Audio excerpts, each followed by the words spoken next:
Il y a un autre livre comme ça dont on parle un petit peu moins dans cette rentrée, mais moi que j'aime beaucoup, enfin c'est un de mes livres préférés de ces lectures de rentrée. Il a quelques articles élogieux quand même et j'en suis content, mais je pense que c'est un livre qui aura une longue traîne. C'est-à-dire ça fait partie de ces livres, c'est pas ceux dont on parle comme ça, d'un coup, alors on en parle un petit peu, mais qui à mon avis aura ses lecteurs et aura une longue traîne. Puis la personne qui l'a écrit est un petit peu connue et elle a travaillé dans l'édition et je pense qu'elle sait ce que c'est l'écriture. C'est le livre de Reine Bélivier, La Hideuse, chez Christian Bourgois, page 3. Et là aussi, il y a une écriture qui est... moi, j'aime bien commencer, pour parler de ce livre, de dire il était une fois, il n'y a pas si longtemps que ça. C'est un peu comme Nourrice, en fait. Pourquoi cette histoire qui est pas si vieille traverse encore l'histoire? Bah là, l'autrice qui parle de sa mère, encore une histoire de famille, elle se dit, tiens, mais donc sa mère a quitté le foyer, tout ça, et elle se pose la question de... Ah non, mais c'est dingue. Non, mais les femmes, c'est un truc de... Jean-François, merci d'être là, parce que moi, je...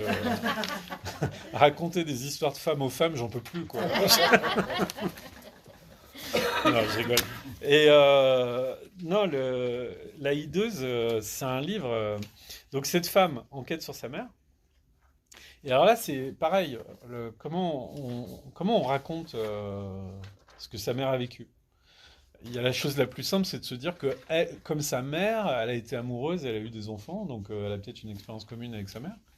Mais quand même, sa mère est d'une autre époque. Donc, quand je vous dis, il était une fois il n'y a pas si longtemps, qu'est-ce que cette femme, en 1947, après la guerre, qui va avoir des enfants, qui grandit à la campagne, comment elle ressent les choses, comment elle vit les choses en fait? Et là, c'est génial parce que l'autrice, bah, elle va faire comme plein d'auteurs, c'est-à-dire qu'elle va se documenter. Puis souvent, les autrices ou les auteurs, ils cachent leur documentation, hein, parce qu'ils préfèrent être une légende vivante, incarnée de quelqu'un qui ouah, diffuse un truc incroyable, en ayant concentré toute la matière première. Elle va donner des bouts, des petites citations qui parfois commencent les chapitres. Alors, ces citations, ça peut être au départ des historiens, des sociologues, mais c'est juste une phrase. Mais enfin, par exemple, une femme qui fait son trousseau, en fait. Vous voyez, ça date de cette époque-là. Enfin, ça a continué un peu après, mais aujourd'hui, je suis plus sûr que ça se passe trop, hein.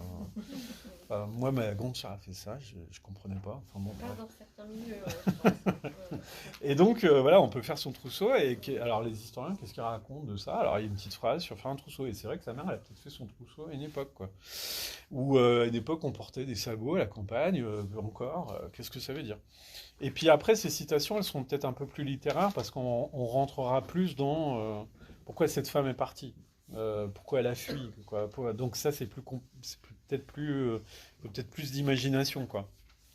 Mais donc, on peut documenter et on peut aussi imaginer. Et moi, c'est là où je trouve ce livre fabuleux, c'est que j'aime ces pointes de documentation comme ça, qui arrivent comme ça, des petites touches historiques. On se dit, ah oui, tiens, ça c'est rigolo, c'est marrant ce truc.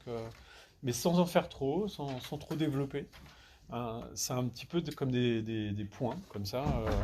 Et puis ces points, elle les relie par, quand je vous dis, il était une fois il n'y a pas si longtemps, une femme qui grandit à la campagne, qui aime son potager, qui rêve un petit peu de ses enfants, avec un mari qui est absent, qui fait des rêves un peu où il y a des ombres dedans, où elle est un petit peu inquiète par rapport à sa vie future, parce qu'elle se dit que c'est quoi ce rêve bizarre que j'ai fait, tout ça. Peut-être que cette femme, elle est un peu dans un univers de contes. Enfin, c'est-à-dire, bah, par exemple, elle élague les herbes le long de la maison, et puis elle voit des jolies framboises au milieu, et elle se dit, ah, je vais nourrir avec ces framboises mon bébé. Il y a presque une image de conte un peu étonnante. J'ai fait un mauvais rêve, je suis inquiète, oulala, qu'est-ce que c'est? Enfin, et elle mélange la documentation, comme elle essaye de se représenter les choses, parfois à une langue qui est pas loin de la fable. Vous voyez? Qui est pas loin de... Et moi, c'est ça qui m'intriguait déjà un peu dans ce titre, la hideuse. Je trouve que c'est un mot qu'on n'emploie plus trop, ça. Enfin, c'est un mot de sorcière. Enfin, c'est un mot de... Vous voyez, et alors, si je vous raconte à quel moment arrive ce mot, bah, il y a deux versions de la fuite de la mer. La première version, vous allez voir, vous allez partir, quoi. C'est un truc... Vous imaginez, vous fuyez, vous rejoignez votre amant, vous prenez le train, vous traversez la France et l'Espagne, jour et nuit, vous regardez dehors, tout s'ouvre, et vous allez rejoindre un marin sur le bord dans un port, enfin le truc, waouh! Et vous allez voir, vous allez décoller, hein. Il y a des C'est- couchers de soleil aussi. Ouais, voilà, ouais, ouais, il y a le soleil d'Espagne On qui va tout arrive, faire, tout on ça, va tout enfin... faire notre valise Tu le de sens, nuit, Jean-François, le je marin sur le quai, l'homme, tu vois. Et donc voilà, il y a cette version, puis il y a une autre version qu'un matin, elle a fait une toute petite valise pour pas que les autres femmes du coin la repèrent, et que on commence à dire elle est partie, parce qu'elle part en catimini, et puis elle se tord la cheville parce qu'elle a mis des escarpins, et puis elle a envie de faire pipi, donc départ catastrophique, et elle se voit dans la glace d'une vitrine, et elle se trouve hideuse, voilà, les cheveux en l'air et tout. Donc vous voyez, la perception, quoi. La Vous voyez, mythologie. comment on imagine, comment... Et puis, cette femme, sur certaines photos, elle a un peu un mini-moi de sa mère. Elle pose avec sa mère comme pose sa mère. Enfin, vous voyez, donc pareil, il y a des photos, enfin quelques photos, il y a de la matière, mais cette matière, elle est pas nombreuse. Enfin, elle est pas énorme.